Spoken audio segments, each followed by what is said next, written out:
Well, I'm very happy to participate with the El Razer. It's a project that has a sociocracy applied in the education sector. I am excited to have so many people joining the conference, especially Marianne and Charlie from the Wandering Schools project. They are here as well in the conference, and they are experts on sociocracy at schools. This is the kind of school that Pascal was mentioning in the beginning, that are like kind of like private schools actually that work parallel in the public system. And Marianne and Charlie did a documentary about sociocratic schools. So they have like a bigger overview of more schools and how sociocracy is there implemented. I will put a link to the documentary that I made in the chat so you can check it out later. What I can share with you is the wonderful learning journey that started 3 years ago in a small town close to Barcelona. A big group of families that all came from small autonomous educational projects spread out in the province. They joined together to start something new. It's a sequence of the small projects that has been created to give and share the best start for our kids. Basically it grew from a need to find a good educational system that fits with the values that we have as a family and what we share with all these families. And because the public system in Spain does not naturally offer this free education, well, there are some schools, but their demand is a lot bigger than what the public service can offer. So there's a lot of small projects that are created autonomously. If anybody, I can fill the whole half hour with explaining what the pedagogical system is about, but I will not get too deep into that because we're talking about sociocracy. I will put also some links in the chat if you really do want to go deeper on the educational system. I can share now with you that the base of the educational view is a hybrid, like already based on the Rebecca Wild of the Summerhill schools. It's called free education in Holland. Here in Spain, they call it Educación Activa y Viva. But mainly it has as a purpose to really have a child-based education. So really look at the needs of the child, the rhythm that it can learn, and respect the times and the moments of interest to teach things that are adequate in that moment and that they can learn the things in their own rhythm. In this sense as well, the sociocratic system for decision-making fits a lot with the pedagogical system.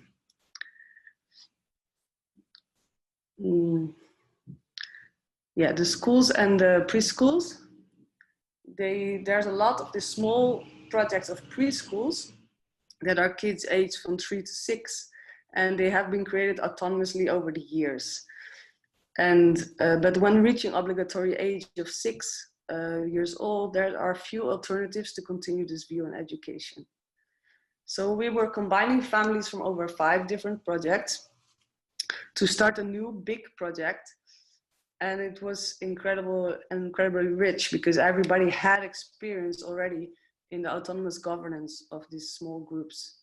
So we knew already what worked, what didn't work, and what would align with the values that we were building a project on. So for us, it became very clear in the beginning already that the decentralized decision-making and the fact that every voice has importance, that the legal structure for our organization had to be like a cooperative. And the project is something that we did together, and the strength to combine these diversities into one goal is something that we had experienced. Although for me personally, not at this scale. We chose sociocracy because it's the natural decision-making process that follows the values of the pedagogical education system that we used. And it has a clear link with all that includes the pedagogical viewpoint. The school is a learning environment for everybody.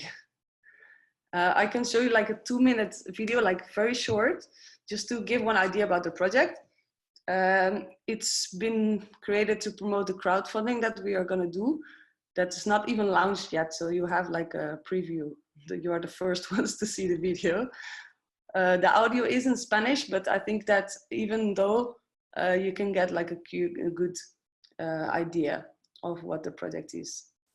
Let me see here how it's gonna be to share the video here. Let's see.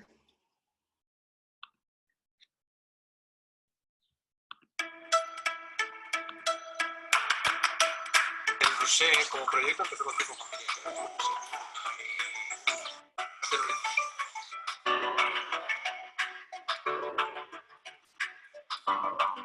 Es un espacio de aprendizaje que surge primero con la idea de crear una escuela, un espacio para los niños, pero que se ha convertido en un espacio en el que aprendemos todos. El niño también destila algo que te hace aprender a ti. Educar un infante al nacido. Nuestros objetivos es también compartir nuestra mirada, poder ser un referente para otros profesionales de la educación, para otros proyectos de familias que se quieran acercar a esta experiencia. Necesitamos el reconocimiento de esta sociedad, bajo homologación. El objetivo a corto plazo es crear una escuela en un lugar. Tenemos que adecuar los espacios, ¿vale?, para cumplir los mínimos que existe en la administración. Intentamos sobre todo habilitar. Pero el principio espacio de la Masía existe las cuadras que para nosotros es una obra inacabada, fundamental no solo para la escuela, sino para impulsar nuestros objetivos. Y abrirlo al resto de personas, de instituciones, de asociaciones. En este espacio pretendemos rehabilitarlo. Pensamos en un acabado bastante sencillo, no necesitamos mucho, solo con que podamos cerrar y podamos tener un suelo que más nos cuesta y por lo que más necesitamos un cable, es lo más costoso, el pavimento y los cerramientos. Dar herramientas y dar recursos para poder empezar esa transformación en el acompañamiento. Oh yeah, I'm so sorry about the video. I hope nobody could see. Could anyone see the video? No? I will try because oh god, it's not in there.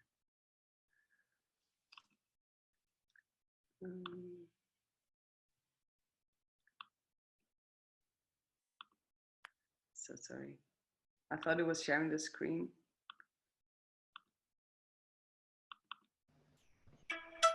Just a second, huh? No worry, I'm going to get there.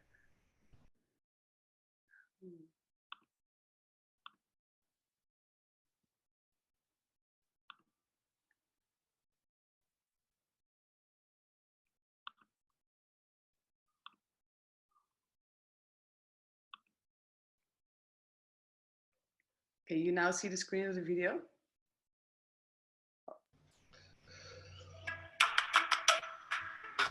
Como proyecto. Does it work now? Yeah? Okay.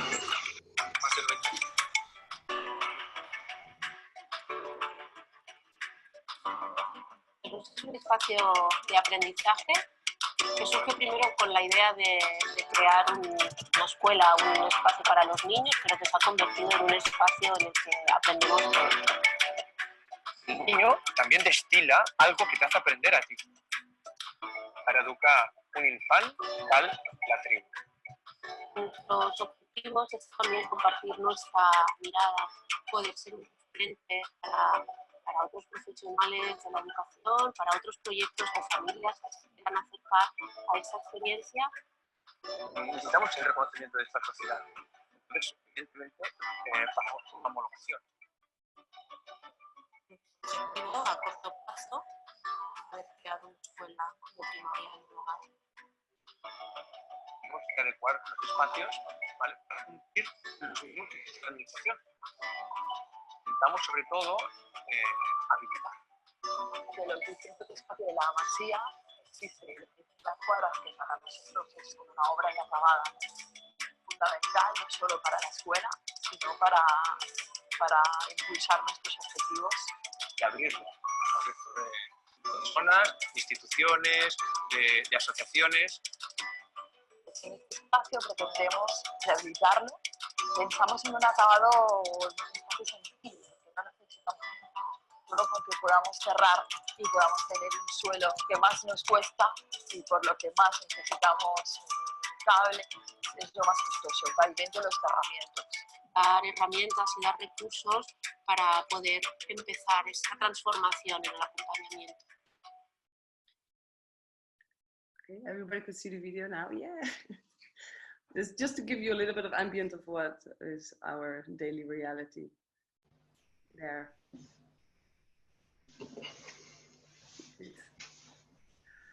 Let's see, I will structure this talk into the classic 3 key questions of any project: the why, the what, and the how.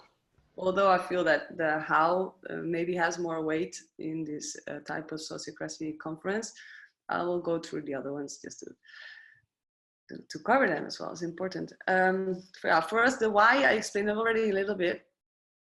Sociocracy fits seamlessly with the values on which we have built our cooperative. But besides that, is what I feel is that Sociocracy works for us as a group is because even though it seems the official vision for the project is not that clear, emotionally we are connected with the purpose of creating a better education for our kids. And there's something super romantic about to build a school with the families that all want the best for their kids. And this is a universal desire. I think that sometimes is not even mentioned in our official vision and mission of the project, but sometimes something that connects us all. And it's this connection that motivates us to work to be better persons. And this motivation for us is important because from my perspective, there are a lot of other embedded decision-making processes that we are accustomed to culturally or otherwise that needs to be like unlearned. So the desire and motivation to be a better person, it opens you up to unlearn systems that on a rational level you have put aside and start to practice this new way. And in a sense, I feel that we are lucky to have this pedagogical philosophy to fall back on which describes very well how we would like to see and treat each other to grow personally as a family and as a group. And I guess if you come from another background or maybe a small startup, it would definitely pay off, I think, to have your shared purpose as a group very clear, not just in terms of company goals or impact, but also include an ideal of human behavior desires to fall back on while you're practicing sociocracy. The human-centered strategies or personal goal setting and how that fits in a group, that kind of things. So since the pedagogical system that we believe in comes with these values, sociocracy is a direct translation of these values on an organizational level. It kind of forces us as adults what we are teaching to our kids. And that is a great drive. And this is also why in the way that we apply sociocracy, the facilitation and nonviolent communication have a very important role and weight in the meetings. And I could not imagine sociocracy decision-making without it, actually. Because the system gives important voice to the minority opinion, but if the people do not feel comfortable to express it, sociocracy doesn't make any sense. Besides one sociocracy circle, we also have a circle to address tensions, personal well-being, facilitation, and parties to connect the people and listen to everybody. And it's a place to go to resolve conflicts or other tensions that could block people to express their opinions, to be themselves, and therefore also block the sociocratic decision-making process. There was already a question on the chat as well, like how many people we are. So I will start here, like with the what. And the what is the El Roser. We are a mixed cooperative with 180 members, of which 12 are like working members. And the core of the project is the school. And at this moment we have 94 kids in the range of ages from 3 till 12 years old. We are completely autonomous in governance as well as economic sustainability. And we operate with, at this moment, we have 9 circles that I will share my screen again to show you the circles. Everybody loves to see the circles, so we're going to put the circles. Let me see. This goes a bit smoother, I guess. Everybody see the circles? They go black and they come back. Yeah, this is the circles that we have now. The things that have been changing since the beginning is the subcircles. Oh God, starts like that, no? Yeah, it's okay. Because the circles, they are kind of like hybrid, no? Like life, because they change all the time. We are now like in the 3rd year, and we notice that some circles, they kind of merge into some subcircles because there's a need focused on that, or they're like certain departments of the circles that get the life of their own, and they need to be organized in a different matter. So at this moment we have, I try to translate all the words because we have this all in Spanish. So for example, we have the sociocracy, of course, economy, pedagogical circle, the networks that are mostly the relations, the external relations that we have, the legal circle, the ecology, and the infrastructure. And there's one that's the care circle. That is what I mentioned before as well. That is to take care of everybody's personal needs or conflicts that may happen between members or families, or between the pedagogical system and families. Is there really to take care that everybody feels comfortable. And of course, there's a subcircle also for welcoming the new families that joining, that don't know how sociocracy works. And that's a part of a big part of the success of the cooperative is this education as well, to include the people in the process. I'm from the fundraising subcircle. We used to be our own circle, but that is maybe one example that I can give, that we used to be like one autonomous circle, but we, we kind of realized by doing all the actions that we depended a lot on the economy circle. And basically all the actions that we are doing and decisions that we are making ourselves, we always had to go back to the economy circle. So we decided that we become like a subcircle. So we don't take part of the governor council, which saves us some meetings, but in the same time, we can still make decisions, but autonomously, but we always connected with the economy goals that we set as a cooperative. So it's a lot more efficient. And this is something that every 6 months, and especially every year, we kind of analyze how is the functionality of the circle and what should be changed and what departments, because inside the circle, we also have different departments of focus. And sometimes we have like a temporary action team, we call it, I think. For example, now we are launching crowdfunding, and we just call, because we have so many people, very skilled people, we just can call like, look, we need to make like a crowdfunding campaign. Just who is specialized in doing that, who's motivated.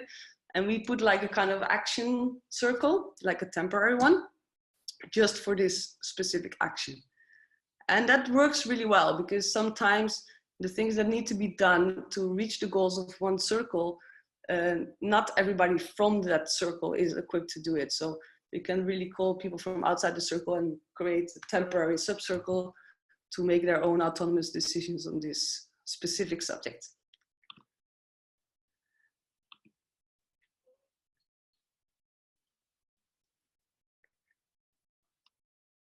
Yeah, I was just reading the question here about our circles filled with teachers, parents, and students.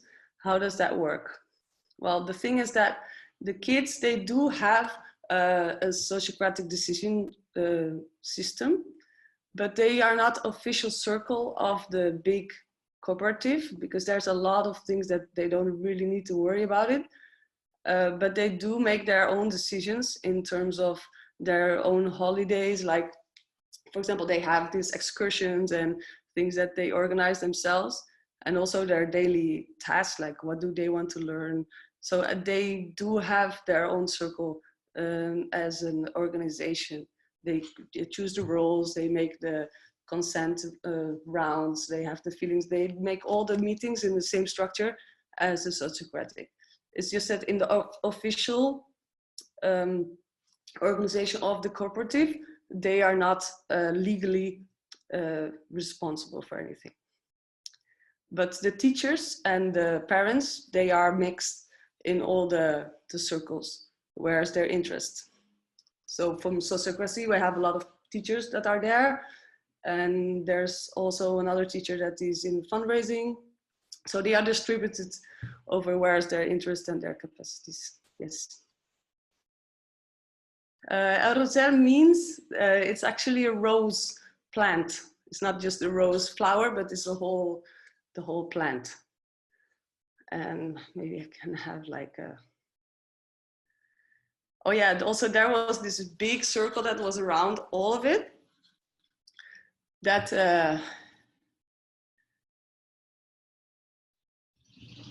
that used to be like the big assemblea. That's called the assembly, no? The General Assembly. And we used to operate more with that, especially in the first year, that we made decisions, like really try to get everybody together and make decisions as a group. And wow, this was really like intensive. They were often like 4-hour meetings with 80 people, and everybody was heard, which was very good to have everybody together, but for the efficiency, they were not that productive. So last year we have had a few of these meetings, but with a specific goal to establish and create the strategic vision and mission for the cooperative. And now with these in place and the clear annual goals set, we can now operate more in a circle level without the necessity to have these very long meetings, which saves us a lot of time. And the decision goes a lot more agile now. I will go now to the how. Okay, the circles and the structures is something that is hybrid and is subject to change. And yeah, what we see often is what I already explained about the subcircles. The communication I see in this big group is key, and it's very complicated, and we need to also always be like assessing it and revising it and how we can improve things, because the communication is really, really important. At this moment, the workflow is as follows. We have different communication channels for the different phases of decision making. We have the personal meetings, the Lumio, and the WhatsApp. The personal meeting is important because it brings face-to-face connection and unites the people. And the proposals are usually done here. The round of feelings at the beginning of these meetings is very important. And proposals are explained and argumented in a way that on other channels like email or any other written form cannot be done. So the main proposal happens here. And if one proposal goes into much detail and tends to get to the practical execution of the proposal, we cut it and we create a thread on a Lumio, where we can elaborate on the proposal, also include the rest of the cooperative to get their opinions. And the consent happens here sometimes, or when we gather all the information and opinions from the Lumio, we take it back to the personal meeting and we make the consent with our circle. It depends a little bit the type of proposal. And after the proposal has everybody's consent, we evaluate if we still need to bring it to the governance council or if we can just keep it in our circle or not. On the minor decisions and the day-to-day actions, we use WhatsApp. It's killer, but it's necessary because it's one medium that everybody uses. And we have a lot of groups now on the cooperative, but we try to apply all the ethics that we have on these groups, and that's challenging. But it's in the end, it's a very efficient matter to make small decisions that needs to be like really fast. And for us as a circle as well, from my experience, what I'd like to share is that we had to learn as well to take the responsibility as a circle to make decisions. Because it gets very easy that when a proposal is still not investigated enough or consent is not that easy because there's too many things still open, to decide that, like, oh yeah, we just put it to the governing council and they will need to make the ultimate decision, because that is a system that is embedded in the society that we have, no? So, but when we had like a kind of structure for the proposals, like kind of minimal information that we had to fill before we even bring it to the meeting, and so we kind of structured the proposal more. And then we knew, like, what we had very clear, that the proposal needs to be very mature before to bring it to governing council, or, and that improves a lot our flow. And many proposals we can now discard already just by developing and investigating them more. And others we could make decisions just within our circle without any need to bring them to the governing council. And the facilitation of these personal meetings has an important role, that for one decided period of time will be carried out by the same person. For the governing council meetings, we try to have external facilitation all the time, so that everybody can fully participate on the decision-making process. And depending on the culture, I can only expect how the facilitation goes. Like, for example, here in Spain, people tend to talk all at once or interrupt each other constantly. And this is where the nonviolent communication has a big role to be reminded of. And maybe in other cultures, there's other problems in communication. And here in Spain, that this is something that we need to be aware of. And guiding the meetings can be challenging. I will just check like a little bit if there was like some questions here. Ah, yeah, I can share the screen of the Lumio. I actually have it open here, so you can see it. That's just because it's filled out, and you can see a little bit how it works. So we have here one Lumio open. Can you all see the screen? Yeah, cool. So I have it here in the, like, for example, we go to the decisions. We have a lot of groups. Look, we have here, if you see on the left side, there is like Sociocracy, Commission of Infrastructures, the Concertor, crowdfunding. Oh, we have 2 of crowdfunding, that's very efficient. Well, we have a lot of different groups. Not all of them are as active on Lumio. It depends a little bit, because there is like a digital barrier, of course, that we try to involve everybody on it, but you need to respect barriers that people have. So that's also why WhatsApp sometimes comes in hand as a backup option to make decisions. It depends a little bit the circle that you're in, how many people are like digitally involved. So we have, like, I'll show you one that has like a lot of different opinions, which is always good. So basically that the proposal is there. We try to explain it as much as we can. And these are already the results of the decision, no? So we have it, but there's not so many people voted on this one. But if you disagree or abstain, is always backed up by arguments. It's been a useful tool for us. And although I really feel that if you are in the personal meetings, the decision-making process is a lot more fluent and you can see the faces of everyone, which is important. The Lumio kind of does the pre-work to do the decision-making. So we use it a lot to investigate, to really assemble all the opinions, also to have everything in one place for like later, if you want to look back on the decision and check what happened, you have everything there. So it's more like a registering place. And it really works to spread ideas to to all the members, because there's a lot of us. So let me just check if there's more questions. I cannot see the chat going when I am in the share mode, so I will just turn it off if that's okay with you guys. Nikoline, I have a couple of questions from the chat. Mm-hmm. How often do you have the governance meeting, and is the external moderator like external, or just not a member circle? Sometimes it's not just a member circle, because we are lucky enough to have a lot of professional facilitators in our cooperative, which helps a lot. Uh-huh. But usually we try to work with one association that is giving like internships as well in the facilitation. So we work together with them. So we kind of make like a exchange, like they come to study the Sociocratic decision-making process, and in exchange they give us facilitation. So we kind of try to exchange skills. So that will be external. And another question from Helga.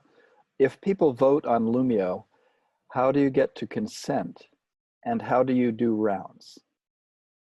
Well, on the Lumio, you can, you need to make like the different rounds on the Lumio, which kind of, usually the decision making, if it's a big subject, it starts on the Lumio and then goes back to the personal meeting.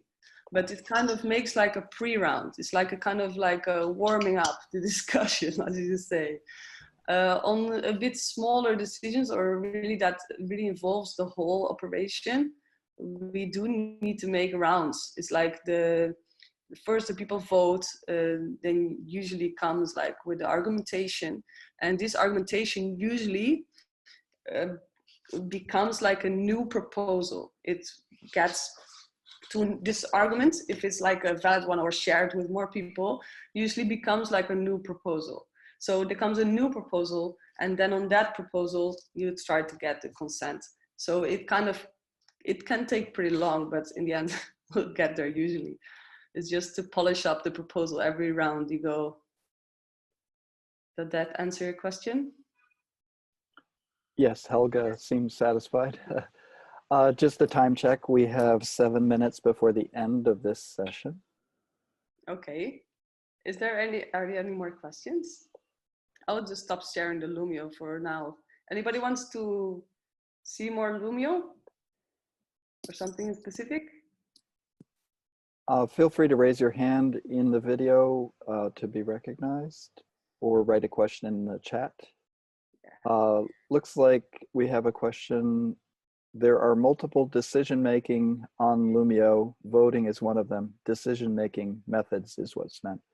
Oh, so different decision-making methods. So good to explore. Yeah, it's true. And also I didn't answer how often we have the governance meeting. We make it once every 2 months as a minimum. Sometimes it's hard to get everybody together, so sometimes don't reach this goal, but we try to make it every 2 months. Yeah. The inner circle is a lot more active in this sense. The queue is open. Any questions?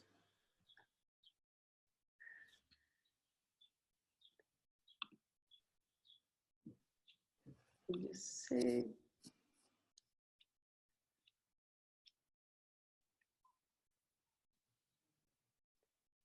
Let me see if I had something more to share.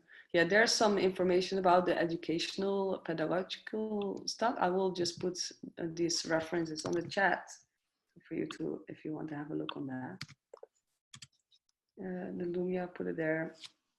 It's just some words you can search on it. Also, what I feel like, I'm coming from a more like international, well, I'm from Holland and I'm here in Spain, so this is for me, these cultural differences and the non-violent communication is for me is very important, and I'm really glad that as a core value that we have that implemented, and I think that this is really something that for the personal meetings is like essential. It's really essential. And I can really recommend external facilitation because even if we are like depends on the circle, but in our circle, for example, we tend to elect like the new roles like every 6 months to not overcharge someone with one role. And of course, also for the facilitation is important because if you are doing the intense facilitation, you are not participating on a very active level in the meeting itself, which can be a bit limiting. So we try to make the roles shift like as often as we can.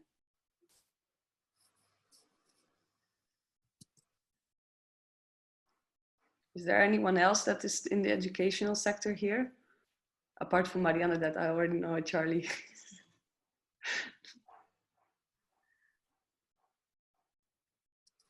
Yeah, the teachers are paid for their work as a teacher.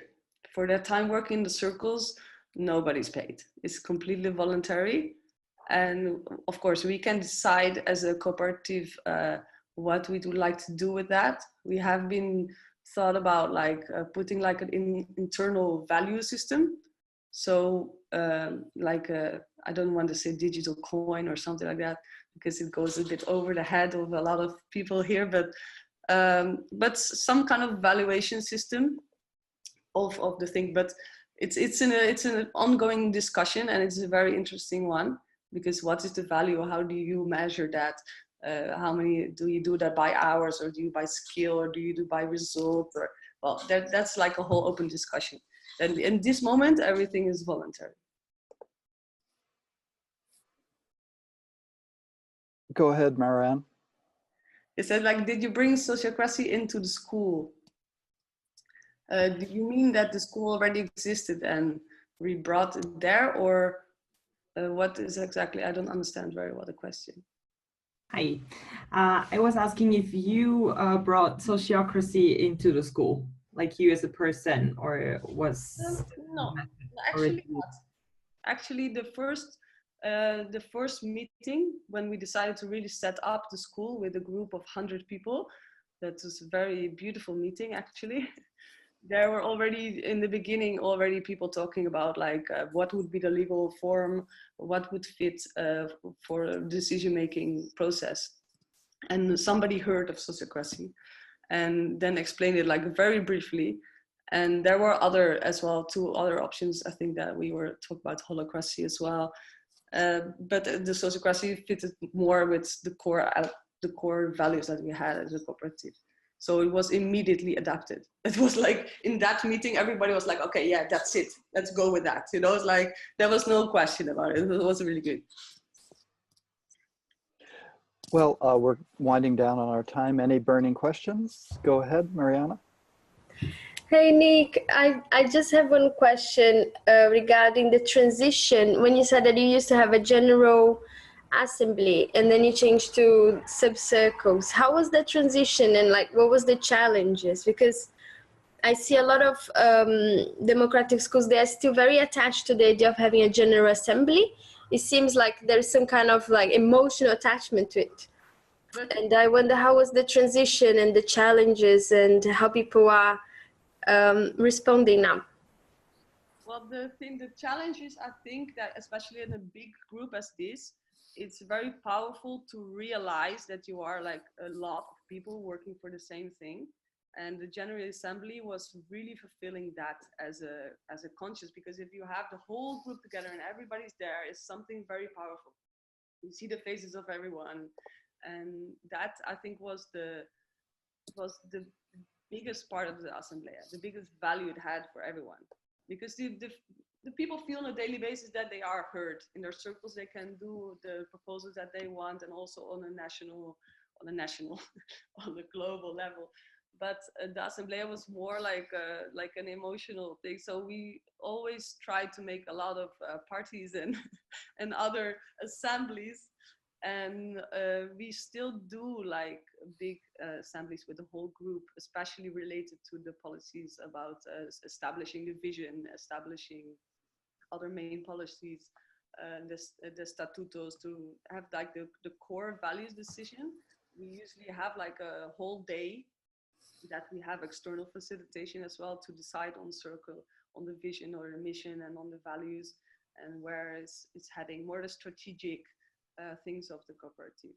So for these important strategic decisions, we still have the big assembly, which is always very intensive and good, but it's not so frequent, because we used to have them like every 3 months, and that was like really intensive for a lot of people. So, and it slowed down a lot, the decision making. So we decided to cut out the frequency of it and just put it on strategic decisions.